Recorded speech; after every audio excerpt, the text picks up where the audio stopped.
വിവരങ്ങളുമായി തിരുവനന്തപുരത്ത് നിന്ന് അഷിൻ ഡിയാഗോയും കൊച്ചിയിൽ നിന്ന് സജോ ദേവസിയും ഒപ്പം നദീറയും ബംഗളൂരുവിൽ നിന്ന് ചേരുകയാണ്. അപ്പോൾ നമുക്ക് വ്യത്യസ്ത ഇടങ്ങളിലെ കാഴ്ചകളിലേക്ക് അങ്ങ് കടക്കാം. അഷിൻ ഡിയാഗോയിലേക്ക് പോവാം അല്ലേ? അഷിൻ ഡിയാഗോയാണ് ഇനി തിരുവനന്തപുരത്തെ കാഴ്ചകൾ നമുക്ക് കാണിച്ചു തരാനുള്ളത്. Ashin, good morning. നമുക്കറിയാം എല്ലായിടത്തും ഉന്തും തള്ളുമാണ്, തിരക്കാണ്. തിരുവനന്തപുരത്തും വ്യത്യസ്തമാവില്ലല്ലോ അല്ലേ സ്ഥിതി?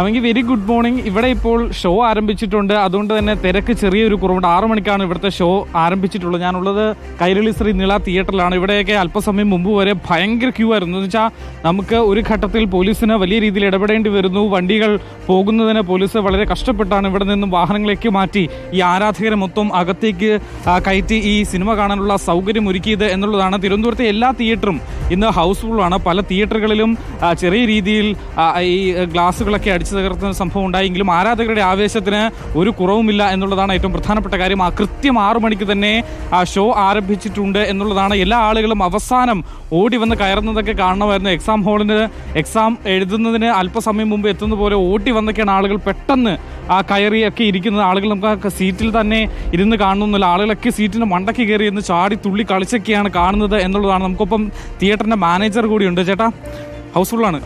ഹൗസ്ഫുൾ എന്ന് പറഞ്ഞാൽ ഇന്ന് 16 ഷോയാണ്. രാവും പകലുമായിട്ട് ഉത്സവമാണ്, സിനിമയുടെ ഒരു ഉത്സവമാണ് ഇപ്പോൾ നമ്മൾ നടന്നുകൊണ്ടിരിക്കുന്നത്. ഈ ടിക്കറ്റ് ഇന്ന് നാളെ മറ്റന്നാൾ ഒന്നും നോക്കരുത്. 30-ാം തീയതിയുള്ള ടിക്കറ്റ് മാത്രമാണ് ഇപ്പോൾ കൊടുത്തുകൊണ്ടിരിക്കുന്നത്. 21-ാം തീയതി തുടങ്ങിയ റിസർവേഷനാണ്.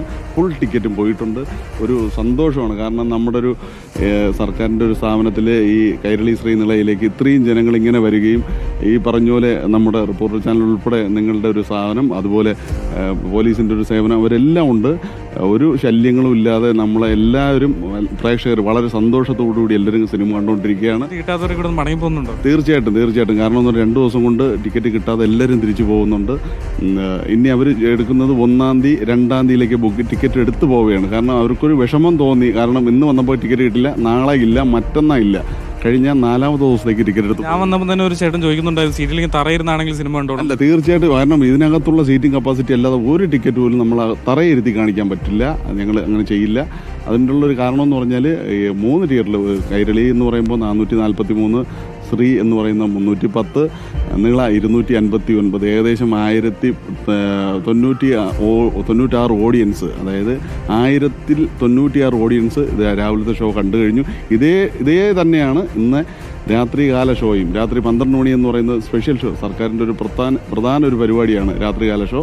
അതുവരെ ഈ 30-ാം തീയതി വരെ ഫുള്ളാണ്. എന്തായാലും തിയേറ്ററിൽ ഇനി ടിക്കറ്റ് കിട്ടണമെന്നുണ്ടെങ്കിൽ കുറച്ച് പാടാണ്. അതിൻ്റെ പ്രദർശനം തുടങ്ങിക്കഴിഞ്ഞു. പോലീസുകാരടക്കം നമുക്ക് കാണാം. അകത്തും പോലീസുണ്ട്, പോലീസിൻ്റെ വലിയ സുരക്ഷയുണ്ട്. ഇതിനിടയിലാണ് ഈ ഒരു സിനിമാ പ്രദർശനം നടക്കുന്നത് എന്നുള്ളതാണ്. പോലീസുകാരടക്കം ഈ മോഹൻലാൽ ഫാനുണ്ട്, അതുപോലെ തന്നെ മമ്മൂട്ടി ഫാനുണ്ട്, സിനിമ ആരാധകരുണ്ട്. അവർ പോലും അകത്തിരുന്ന് സിനിമ കാണുന്നതാണ്, ഒന്നിച്ചിരുന്ന് സിനിമ കാണുന്നതാണ് നമുക്ക് കാണാൻ സാധിക്കുന്നത്. ഇവിടെ ഇപ്പോൾ ആളുകൾ എന്തായാലും സിനിമ തുടങ്ങിയതിൻ്റെ ത്രില്ലിലാണ്. അകത്ത് സിനിമ വലിയ കയ്യടിയും ബഹളവും ഒക്കെയാണ് നമുക്ക് പുറത്തുനിന്ന് വരെ കേൾക്കാൻ കഴിയും. എൻ്റെ ആ സ്ക്രീനിന് അപ്പുറത്തേക്ക് അവിടെ മോഹൻലാൽ ആരാധകരും സിനിമ ആരാധകരും ഒക്കെ ആഘോഷമാക്കി മാറ്റുന്ന കാഴ്ചകളാണ്. പക്ഷേ നമുക്ക് അകത്തേക്ക് കടക്കാൻ കഴിയില്ല. അവർ സിനിമ ആസ്വദിക്കാൻ എത്തിയ ആളുകളാണ്. അവരെ ബുദ്ധിമുട്ടിക്കാത്ത രീതിയിൽ നമ്മൾ പുറത്തു നിന്നാണ് ഇപ്പോൾ ഇത് ചെയ്യുന്നത്. എന്തായാലും സിനിമ ഇവിടെ പ്രദർശനം ആരംഭിച്ചിരിക്കുന്നു. ആളുകൾ അത് ഏറ്റെടുത്ത് കഴിഞ്ഞിരിക്കുന്നു. വലിയ ആഘോഷമാണ്. പല തിയേറ്ററുകളിലും ആരാധകരുടെ വലിയ ആഘോഷ പ്രകടനങ്ങൾ ഉണ്ടായിരുന്നു, ബാൻഡ് മേളങ്ങൾ ഉണ്ടായിരുന്നു. പല ലൂസിഫർമാരെ നമ്മൾ കണ്ടു എന്നുള്ളതാണ്, പല സ്റ്റീഫന്മാരെ നമ്മളെ കണ്ടു എന്നുള്ളതാണ്. അങ്ങനെ വലിയ രീതിയിൽ ആഘോഷമാക്കി സിനിമ മാറ്റുകയാണ് ആരാധകർ. തിരുവനന്തപുരത്ത് മാത്രമല്ല എല്ലായിടത്തും വലിയ രീതിയിലുള്ള ആഘോഷങ്ങളാണ് ഈ സിനിമാ പ്രദർശനത്തോടനുബന്ധിച്ച് ഉള്ളത്. ചേട്ടാ, ഭയങ്കര തിരക്കായിരുന്നു രാവിലെ? തിരക്കായിരുന്നു, നല്ല തിരക്ക്, ഫുള്ളായി. ചേട്ടൻ കാണുന്നില്ല സിനിമ? ഇനിയിപ്പം കാണാൻ പറ്റില്ല, ഇനി തിരക്ക് കഴിഞ്ഞിട്ട് കാണാം. ഇത് മൊത്തം ടിക്കറ്റ് ഇന്ന് പോയതാണ്? ഇന്ന് പോയതാ ടിക്കറ്റ്. ആളുകളൊക്കെ ഇങ്ങനെ രാവിലെ തന്നെ പെട്ടെന്ന് എത്തി? രാവിലെ തന്നെ എത്തിയായിരുന്നില്ല? രാവിലെ കുറച്ച് പേര് എത്തി, അത് കഴിഞ്ഞ് എല്ലാവരും ഫുള്ളായി കയറി. ഭയങ്കര ബഹളമൊക്കെ ആയിരുന്നു ഇവിടെ? വലിയ ബഹളമൊന്നുമില്ല, എങ്കിലും തിരക്കിന്റെ ആ ഒരു ഇതായിരുന്നു. ഈ സാധാരണ ഒരു മോഹൻലാൽ പടത്തിനോ അല്ലെങ്കിൽ ഇത്തരത്തിലൊരു ബിഗ് ബഡ്ജറ്റ് പടത്തിന് കിട്ടുന്ന ഓളമൊക്കെ ഉണ്ടോ? അതിന്റെ തിരക്കുണ്ട്. ഇതിനകത്ത് പോലീസുകാർ വരെ നിന്ന് ഫ്രീ ആയിട്ട് സിനിമ കാണുന്നുണ്ട്. അല്ല, അവര് കയറി ഡ്യൂട്ടിക്ക് വന്നതാണ്. അതിന്റെ കുറച്ച് നേരം പോകും. സിനിമ നടക്കുമ്പോൾ ചേട്ടാ പുറത്താണ് നിൽക്കുന്നത്? പുറത്തില്ല. എപ്പോഴാണ് കാണാൻ പോകുന്നത്?